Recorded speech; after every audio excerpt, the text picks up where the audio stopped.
আসসালামু আলাইকুম। Dream house আন্তর্জাতিক সংবাদে আপনাকে স্বাগত। শুরুতেই জানাবো আজকের গুরুত্বপূর্ণ আপডেট আন্তর্জাতিক সংবাদগুলোর শিরোনাম।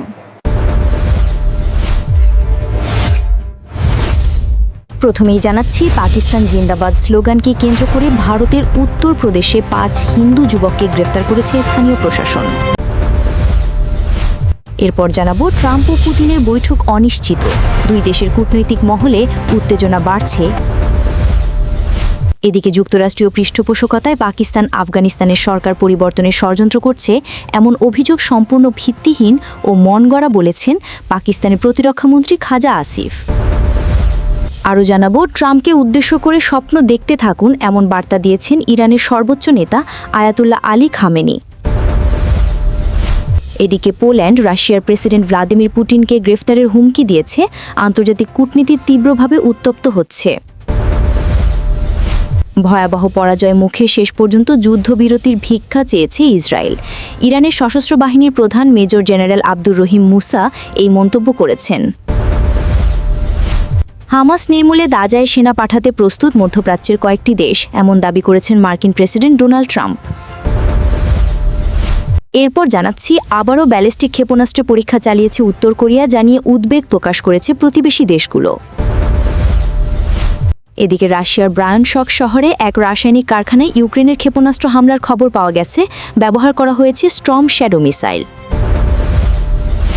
আরও জানাবো, আরও 2 ইসরায়েলি জিম্মির মরদেহ ফেরত দিয়েছে হামাস, বিষয়টি নিশ্চিত করেছে আন্তর্জাতিক মধ্যস্থতাকারীরা।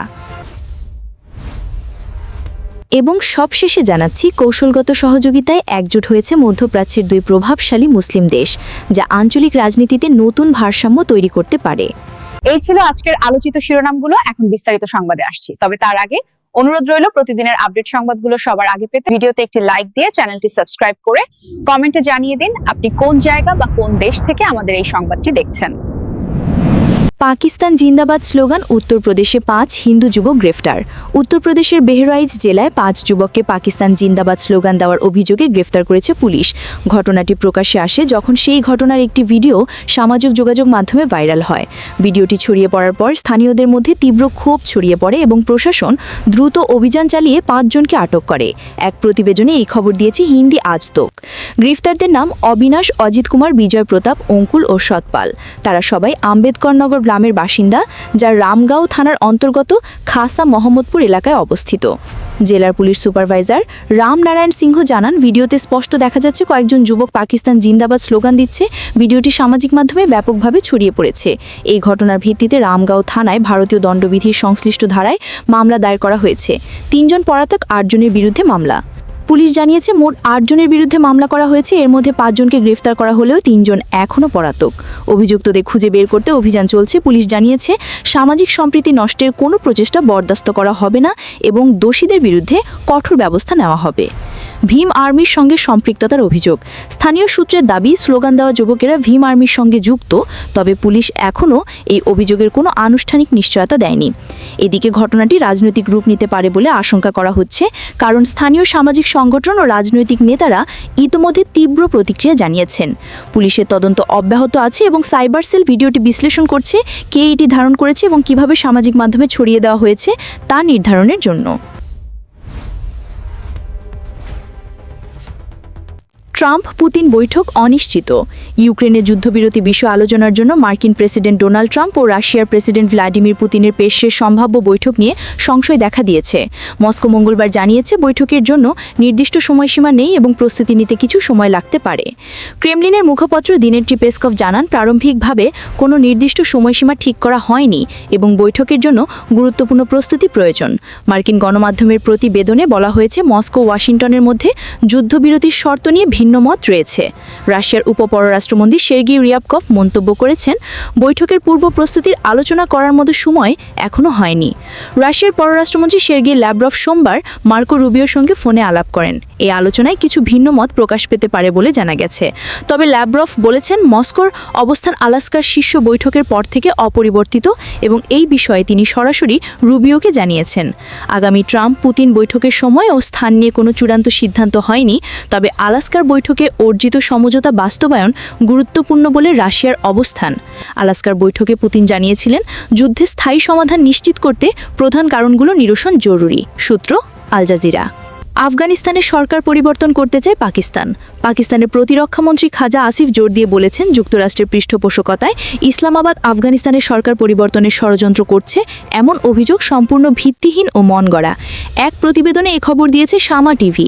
আরব নিউজকে দেওয়া এক সাক্ষাৎকারে খাজা আসিফ বলেন পাকিস্তানের আফগানিস্তানের অভ্যন্তরীণ ব্যাপারে হস্তক্ষেপের কোনো আগ্রহ নেই। তালিবান ও যুক্তরাষ্ট্রের সম্পর্ক ইতোমধ্যে বন্ধুত্বপূর্ণ, তাহলে পাকিস্তানের কেন সেখানে সরকার পরিবর্তনের প্রয়োজন হবে, প্রশ্ন তোলেন তিনি আরও বলেন দীর্ঘ দশক ধরে আফগানিস্তানের রাজনীতিতে জড়িত থাকার পর পাকিস্তান এখন শান্তিপূর্ণভাবে প্রতিবেশী হিসেবে থাকতে চায়। ভারতের সঙ্গে কূটনৈতিক সম্পর্ক নিয়ে কোনো আপত্তি নেই। খাজা আসিফ স্পষ্ট করে বলেন আফগানিস্তান যে কোনো দেশের সঙ্গে ভারত সহ সম্পর্ক রাখতে পারে যতক্ষণ না তা পাকিস্তানের জাতীয় স্বার্থের পরিপন্থী হয়। আমরা আফগানিস্তানের সার্বভৌমিত্ব ও তাদের কূটনৈতিক স্বাধীনতাকে শ্রদ্ধা করি, শুধু চাই তাদের পদক্ষেপ যেন পারস্পরিক সমঝোতার সীমার মধ্যে থাকে, বলেন পাকিস্তানের প্রতিরক্ষামন্ত্রী। আফগান মাটি থেকে যুদ্ধবিরতির লঙ্ঘন। রয়টার্সকে দেওয়া এক পৃথক সাক্ষাৎকারে খাজা আসিফ সতর্ক করে বলেন আফগান ভূখণ্ড থেকে কোনো হামলা চালানো হলে তা দুই দেশের মধ্যে যুদ্ধবিরতির লঙ্ঘন হিসেবে বিবেচিত হবে। তালেবান সরকারকে চরমপন্থী গোষ্ঠীকে নিয়ন্ত্রণে রাখতে হবে। সীমান্ত পারের অনুপ্রবেশ বন্ধ থাকলে চুক্তিটিও বহাল থাকবে। খাজা আসিফ সন্ত্রাসবাদের কারণে দুই দেশের সম্পর্কের টানাপোড়েনের কথা উল্লেখ করে বলেন সীমান্ত পারের হামলা অব্যাহত থাকলে নাজুক প্রান্তি ঝুঁকির মুখে পড়বে। নিষিদ্ধ টিটিপির সঙ্গে বিমান হামলায় স্বীকারোক্তির বিষয়ে আসিফের তার নতুন মন্তব্য করেন। তিনি সারাবার বাজার বোমা হামলায় টিটিপির জড়িত থাকার কথা আবারও উল্লেখ করেন। কোনো সংলাপ নয়। তিনি পুনর্ব্যক্ত করেন পাকিস্তান নিষিদ্ধ তেহরিকি তালেবান পাকিস্তানের সঙ্গে কোনো আলোচনায় যাবে না। তিনি বলেন ফিতনা আল হিন্দুস্তানের কর্মকাণ্ডে এই চুক্তির সবচেয়ে বড় হুমকি। খাজা আসিফ আরও জানান যুদ্ধবিরোধীর অন্যতম প্রধান শর্ত হল ফিতনা আল খারিজকে কোনো পক্ষের আশ্রয় বা সহায়তা না দেওয়া। পাকিস্তানি মন্ত্রীর দাবি আফগান প্রতিরক্ষা মন্ত্রীও এই শর্তের সঙ্গে একমত হয়েছেন। স্বপ্ন দেখতে থাকো, ট্রাম্পকে বললেন খামেনি। মার্কিন প্রেসিডেন্টের নতুন করে আলোচনার প্রস্তাব প্রত্যাখ্যান করেছেন ইরানের সর্বোচ্চ নেতা আয়াতুল্লাহ আলী খামেনি। যুক্তরাষ্ট্র ইরানের পারমাণবিক সক্ষমতা ধ্বংস করে দিয়েছে বলে ডোনাল্ড ট্রাম্পের দাবিও অস্বীকার করেছেন তিনি। তেহরান এবং ওয়াশিংটনের পরোক্ষ পারমাণবিক আলোচনায় শেষ হয়েছিল গত জুন মাসে 12 দিনের সংঘাতের মধ্য দিয়ে, যে সময় ইসরায়েল এবং মার্কিন যুক্তরাষ্ট্র ইরানের পারমাণবিক স্থাপনাগুলোতে বোমা হামলা চালায়। খামেনিকে উদ্ধৃত করে ইরানের রাষ্ট্রীয় গণমাধ্যমে বলা হয়েছে ট্রাম্প বলেন যে তিনি একজন চুক্তি প্রণেতা, কিন্তু কোনো চুক্তিতে যদি জবরদস্তি থাকে এবং এর ফলাফল পূর্বনির্ধারিত থাকে তবে এটি কোনো চুক্তি নয়, বরং চাপিয়ে দেওয়া এবং হুমকি দেওয়া। গত সপ্তাহে ট্রাম্প ইসরায়েলি পার্লামেন্টে বলেছিলেন ইসরায়েল এবং হামাসের মধ্যে গাজায় যুদ্ধবিরতি শুরু হওয়ার পর ওয়াশিংটন যদি তেহরানের সাথে একটি শান্তি চুক্তি নিয়ে আলোচনা করতে পারে তবে এটি দুর্দান্ত হবে। এরপরই খামেনি বললেন মার্কিন প্রেসিডেন্ট গর্ব করে বলছেন যে তারা ইরানের পারমাণবিক শিল্প বোমা হামলা চালিয়ে ধ্বংস করে দিয়েছে। খুব ভালো, স্বপ্ন দেখতে থাকো। ইরানের সর্বোচ্চ নেতা আরও বলেন আমাদের পারমাণবিক স্থাপনা আছে কি নেই তার সাথে আমেরিকার কী সম্পর্ক? এই হস্তক্ষেপগুলো অনুপযুক্ত, ভুল এবং জোরপূর্বক। তথ্যসূত্র রয়টার্স।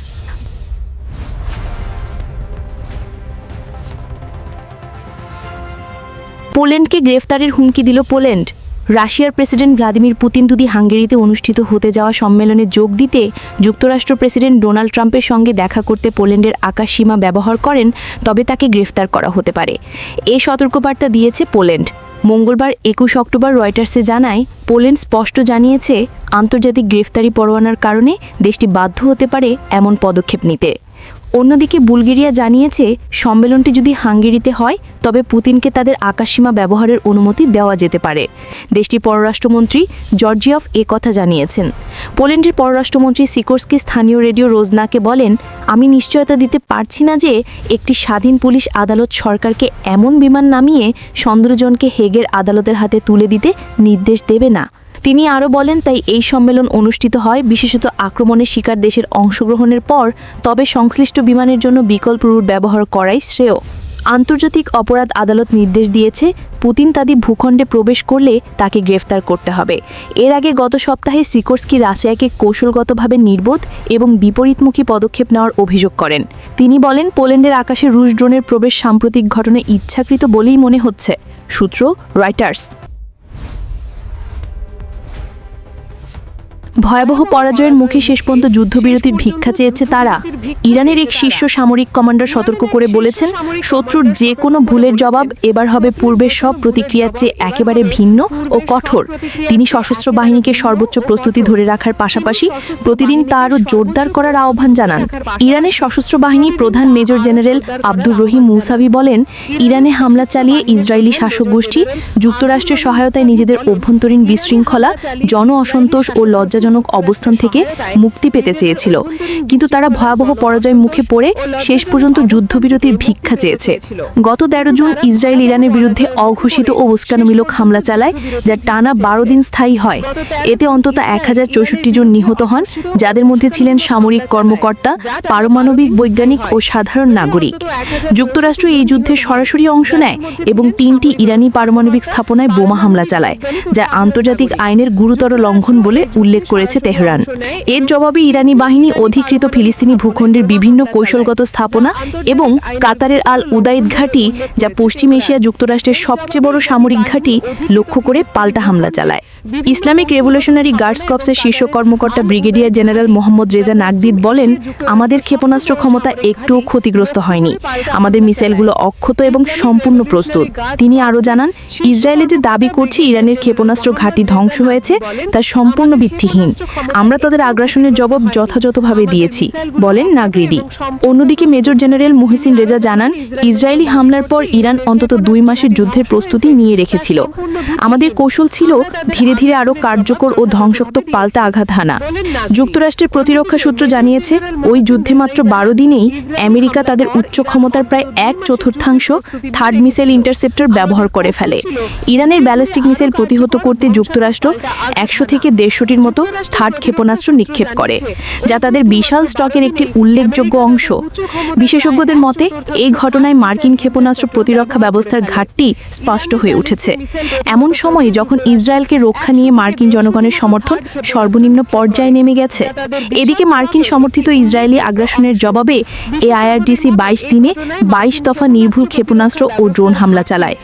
এসব হামলায় ইসরায়েলের সামরিক গোয়েন্দা ও প্রজ্ঞাতগত অবকাঠামোর বড় অংশ ভেঙে পড়ে, যা শেষ পর্যন্ত যুদ্ধবিরতিতে বাধ্য করে তেল আবিবকে। ইসরায়েল এই ঘটনায় কঠোর সেন্সরশিপ আরোপ করেছে। বিদেশি জানালানদের প্রবেশে নিষেধাজ্ঞা, স্যাটেলাইট চিত্র সীমিতকরণ ও সামাজিক যোগাযোগ মাধ্যমে ইসরায়েলের ক্ষয়ক্ষতি সংক্রান্ত ভিডিও বন্ধে চাপ সৃষ্টি করা হয়েছে। ইরানের পাল্টা হামলায় ইসরায়েলের প্রধান সামরিক স্থাপনাগুলোর মধ্যে ছিল কিরিয়া অর্থাৎ ইসরায়েল প্রতিরক্ষা দপ্তর, ক্যাম্প মর্শেদায়ন, তেলন এয়ারবেস যেখানে মার্কিন F-35 যুদ্ধ বিমান থাকে, নেভাজারিন এয়ারবেস সহ ওবদা ঘাঁটি যেখানে ইলেকট্রনিক যুদ্ধ কমান্ড সেন্টার পরিচালিত হয়। ইরান বহুবার স্পষ্ট জানিয়েছে, তারা দেশের সার্বভৌমত্ব বা নিরাপত্তার প্রতি যে কোনো হুমকির জবাব তারা চূড়ান্ত ও ধ্বংসাত্মকভাবে দেবে। সূত্র Press TV, Reuters, First News, Al Jazeera. Hamas নির্মূলে গাজায় সেনা পাঠাতে প্রস্তুত মধ্যপ্রাচ্যের কয়েকটি দেশ, দাবি ট্রাম্পের। হামাসকে নির্মূল করতে গাজায় সেনা পাঠাতে প্রস্তুত মধ্যপ্রাচ্যের বেশ কয়েকটি দেশ বলে দাবি করেছেন মার্কিন প্রেসিডেন্ট ডোনাল্ড ট্রাম্প। সামাজিক যোগাযোগ মাধ্যম সোশ্যালে দেওয়া পোস্টে এমন দাবি করেন তিনি। হামাসকে হুঁশিয়ারি দিয়ে বলেন, এখন পর্যন্ত ধৈর্য ধারণ করে আছেন তিনি। হামাস চুক্তি ভঙ্গ করলে দ্রুততম সময়ে ক্ষিপ্র ও ভয়ঙ্করভাবে নিশ্চিহ্ন করা হবে তাদের। এ সময় ট্রাম্প দাবি করেন, এই কাজে তাকে সাহায্য করতে আগ্রহী মধ্যপ্রাচ্যে বেশ কিছু মিত্র দেশ। ট্রাম্পের অনুরোধ মাত্রই গাজার উদ্দেশ্যে ভারী অস্ত্রশস্ত্র সহ সেনা পাঠাবে তারা। তবে কোন দেশগুলো এমন প্রতিশ্রুতি দিয়েছে তা স্পষ্ট করেননি তিনি। উত্তর কোরিয়ার আবারও ব্যালিস্টিক মিসাইল পরীক্ষা, জাপান সাগরে নতুন করে বাড়ল উত্তেজনা। উত্তর কোরিয়া আবারও ব্যালিস্টিক মিসাইলের পরীক্ষা চালিয়েছে। স্থানীয় সময় ভোরে দেশটির পূর্ব উপকূল থেকে জাপান সাগরের দিকে ছোড়া হয় একাধিক স্বল্প পাল্লার ক্ষেপণাস্ত্র।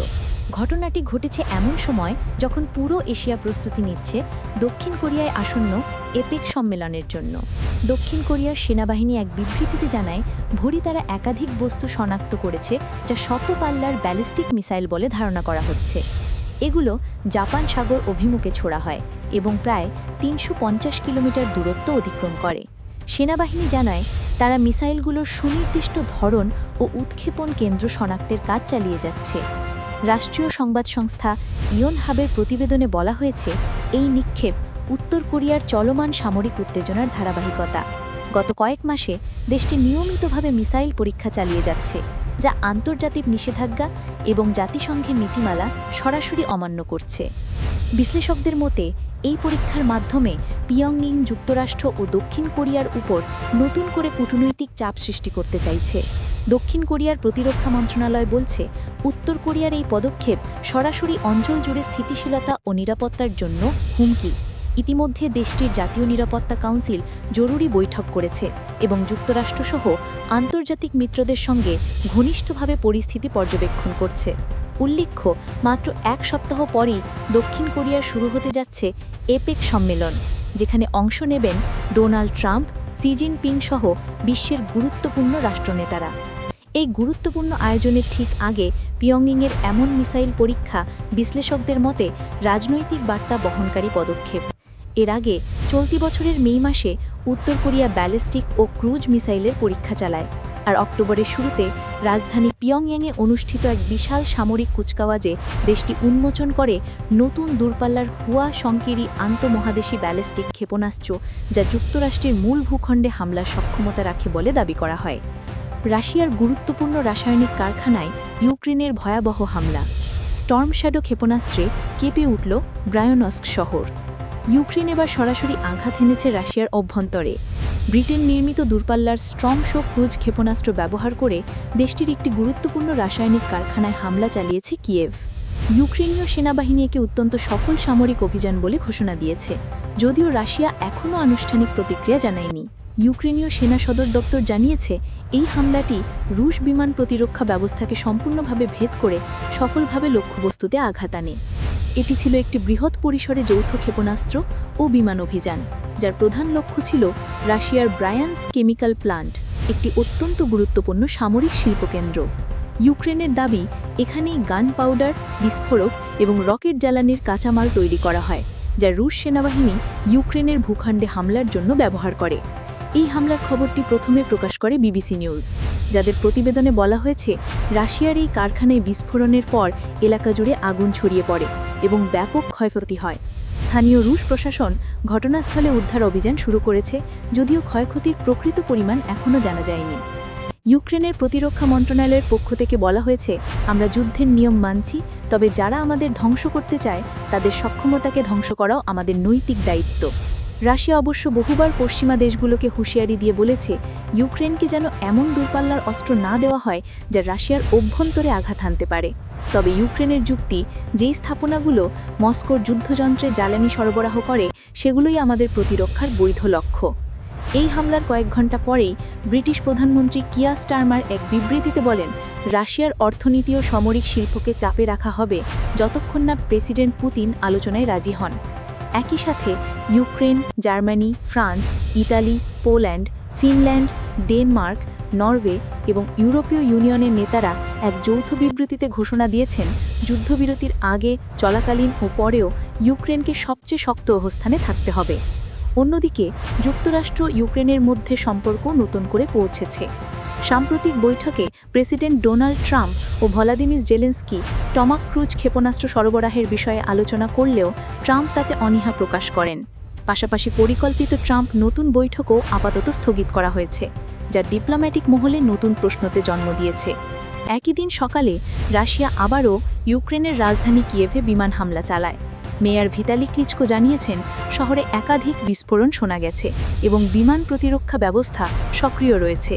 2022 সালের ফেব্রুয়ারিতে রাশিয়ার পূর্ণমাত্রার আক্রমণের পর থেকে এই যুদ্ধে এখন তৃতীয় বর্ষে প্রবেশ করেছে। বর্তমানে মস্কো ইউক্রেনের প্রায় 20% ভূখণ্ড দখল করে রেখেছে, যার মধ্যে 2014 সালে সংযুক্ত ক্রিমিয়া উপদ্বীপ রয়েছে। বিশেষজ্ঞদের মতে, এই স্টর্ম শ্যাডো হামলায় ইউক্রেনের পাল্টা আক্রমণের নতুন ধাপে সূচনা করেছে, যা রাশিয়ার সামরিক সক্ষমতায় সরাসরি চাপ তৈরি করবে। উৎস বিবিসি নিউজ। প্রশ্ন, ইউক্রেনের এই স্টর্ম শ্যাডো হামলা কি যুদ্ধের নতুন মোড় ঘুরিয়ে দিতে পারে, নাকি এটি রাশিয়ার আরও ভয়ঙ্কর পাল্টা হামলার সূচনা মাত্র? মন্তব্যে জানিয়ে দিন আপনি মনে করেন কার পক্ষে এখন যুদ্ধের পাল্লা ভারী হয়ে উঠছে। মিউজিক। আরও 2 জিম্মির লাশ ফেরত দিয়েছে হামাস। ইসরায়েলের কাছে আরও 2 জিম্মির লাশ হস্তান্তর করছে ফিলিস্তিনের স্বাধীনতাকামী সংগঠন হামাস। মঙ্গলবার এক বিবৃতিতে এ তথ্য জানিয়েছে সংগঠনটি। আজ রাতে রেড ক্রসের কাছে হস্তান্তর করা হয় লাশগুলো। পরবর্তীতে তা ইসরায়েলি বাহিনীর কাছে পৌঁছে দেয় স্বেচ্ছাসেবী সংগঠনটি। পরে রাতে তেল আবিভের ন্যাশনাল সেন্টার অফ ফরেন্সিক মেডিসিনে নেওয়া হয় নিহতদের লাশ। ডিএনএ পরীক্ষার পর হস্তান্তর করা হবে পরিবারের কাছে। যুক্তরাষ্ট্রের মধ্যস্থতায় যুদ্ধবিরতি চুক্তি অনুযায়ী এ পর্যন্ত 15 জিম্মির লাশ ফেরত দিয়েছে হামাস। মোট 28টি লাশ ফেরত দেওয়ার কথা হামাসের। এখনও খোঁজ নেই নিহত 13 জনের। অনেকেই ধ্বংসস্তূপের মধ্যে আটকা পড়ে আছে বলে জানিয়েছে হামাস। প্রয়োজনীয় সরঞ্জামের অভাবে উদ্ধার কাজ ব্যাহত হচ্ছে বলে দাবি ফিলিস্তিনি স্বাধীনতাকামীদের। আল জাজিরার সূত্র মতে যুদ্ধবিরতি ভেঙে গত রোববার গাজায় ব্যাপক হামলা চালায় ইসরায়েলি সেনারা। এতে ওই দিনই 45 জনের মৃত্যু হয়। সারাদিন হামলার পর রাতের দিকে আবারও যুদ্ধবিরতি কার্যকরের ঘোষণা দেয় ইসরায়েল। উল্লেখ্য, যুদ্ধবিরতি কার্যকর হওয়ার পর ইসরায়েলি বাহিনী এখন পর্যন্ত 97টি ফিলিস্তিনিকে হত্যা করেছে। একজোট হল মধ্যপ্রাচ্যের 2 মুসলিম শক্তিধর দেশ। মধ্যপ্রাচ্যের ভূ-রাজনীতি আবারও নতুন দিকে মোড় নিচ্ছে। এক সময়কার 2 রক্তক্ষয়ী প্রতিদ্বন্দ্বী ইরান ও ইরাক এখন এক কৌশলগত জোটে আবদ্ধ। তেহরান ও বাগদাদ একসঙ্গে ঘোষণা দিয়েছে তারা এখন থেকে আঞ্চলিক স্থিতিশীলতা, পারস্পরিক নিরাপত্তা নিশ্চিত করতে যৌথভাবে কাজ করবে। এই জোট শুধু মুসলিম বিশ্বের জন্যই নয়, বরং গোটা মধ্যপ্রাচ্যের ভারসাম্যে বড় প্রভাব ফেলতে পারে বলে মনে করছেন বিশ্লেষকরা। ইরাকের পক্ষ থেকে সোমবার স্পষ্টভাবে জানানো হয়েছে তাদের ভূমি বা আকাশসীমা কখনোই কোনো বিদেশি শক্তি, বিশেষত ইসরায়েল বা যুক্তরাষ্ট্রের মিত্রবাহিনী ব্যবহার করতে পারবে না ইরান বা অন্য কোনো প্রতিবেশী দেশের বিরুদ্ধে হামলার জন্য। এই ঘোষণা আসে তেহরানে অনুষ্ঠিত এক যৌথ সংবাদ সম্মেলনে, যেখানে উপস্থিত ছিলেন ইরানের সর্বোচ্চ জাতীয় নিরাপত্তা পরিষদের সচিব আলী লারিজানি এবং ইরাকের জাতীয় নিরাপত্তা উপদেষ্টা কাশিম আল আরাজি। সংবাদ সংস্থা আল জাজিরার প্রতিবেদনে বলা হয়েছে, আল আরাজি বলেন, ইরান বা অন্য কোনো প্রতিবেশী দেশের বিরুদ্ধে কোনোভাবেই ইরাকের আকাশসীমা বা ভূখণ্ড ব্যবহারের অনুমতি দেওয়া হবে না। আমরা তেহরানের সঙ্গে স্বাক্ষরিত নিরাপত্তা চুক্তির প্রতি সম্পূর্ণভাবে প্রতিশ্রুতিবদ্ধ। এই মন্তব্যের মধ্যে দিয়ে পরিষ্কার হয়, ইরান ইরাকে মালিক গোয়েন্দা সহযোগিতা এখন অনেক গভীর পর্যায়ে পৌঁছেছে। উভয় দেশই বর্তমানে যুক্তরাষ্ট্রের নিষেধাজ্ঞা ও ইসরায়েলের হুমকির মুখে নিজেদের আঞ্চলিক অবস্থান পুনর্গঠিত করছে। চলতি বছরের জুনে ইসরায়েল ইরানের রাজধানী তেহরানে মালিক সামরিক ও পরমাণু স্থাপনায় হামলা চালায়, যেখানে কয়েকজন শীর্ষ বিজ্ঞানী ও সেনা কর্মকর্তা নিহত হন। সেই সময় ইরাক জাতিসংঘে অভিযোগ দাখিল করে জানায়, ইসরায়েল ইরাকের আকাশসীমা ব্যবহার করে ইরানের ভেতরেই হামলা চালিয়েছে। বাগদাদ সেই সময় স্পষ্ট জানিয়ে দেয় তারা ভবিষ্যতে এমন কোনো ঘটনার পুনরাবৃত্তি ঘটতে দেবে না। লারিজানি সংবাদ সম্মেলনে বলেন, আমরা ইরাকের সঙ্গে অর্থনৈতিক ও নিরাপত্তা উভয় ক্ষেত্রে পারস্পরিক সহযোগিতা জোরদার করতে চাই। 2 দেশের অর্থনীতি যদি স্থিতিশীল হয় তাহলে অঞ্চলের নিরাপত্তাও শক্ত হবে। বিশ্লেষকরা বলছেন, ইরাকের এই অবস্থান কেবল দূতনৈতিক সৌজন্য নয়, এটি মধ্যপ্রাচ্যের নতুন আঞ্চলিক শক্তির ভারসাম্যের সূচক। ইরাক এখন স্পষ্টভাবে ইরানের পাশে অবস্থান নিচ্ছে, যা যুক্তরাষ্ট্র, ইসরায়েল এবং সৌদি আরবের নীতির সঙ্গে সরাসরি সাংঘর্ষিক। এদিকে যুক্তরাষ্ট্র এখনও ইরাকে প্রায় 5200 সেনায়ন করে রেখেছে, যাদের উপস্থিতি ইরান ও তার মিত্র গোষ্ঠীগুলোর জন্য দীর্ঘদিন ধরেই উদ্বেগের বিষয়। বাগদাদের নতুন নীতির ফলে ভবিষ্যতে মার্কিন প্রভাব আরও সীমিত হতে পারে বলে ধারণা বিশ্লেষকদের। ইরানের পররাষ্ট্রনীতি বিশেষজ্ঞরা মনে করছেন, এই ঘোষণার মাধ্যমে তেহরান তার প্রতিবেশী ইরাকের সঙ্গে একটি দীর্ঘমেয়াদী নিরাপত্তা অর্থনৈতিক অংশীদারিত্ব গড়ে তুলতে চাইছে, যা মধ্যপ্রাচ্যে পশ্চিমা শক্তির প্রভাব কমিয়ে আনবে। সূত্র আল জাজিরা নিউজ। শেষ পর্যন্ত প্রশ্ন থেকেই যায়, ইরান ও ইরাকের এই নতুন নিরাপত্তা জোট কি সত্যি আঞ্চলিক স্থিতিশীলতা আনবে, নাকি মধ্যপ্রাচ্যে আরেকটি বড় শক্তি বিভাজনের সূচনা করবে?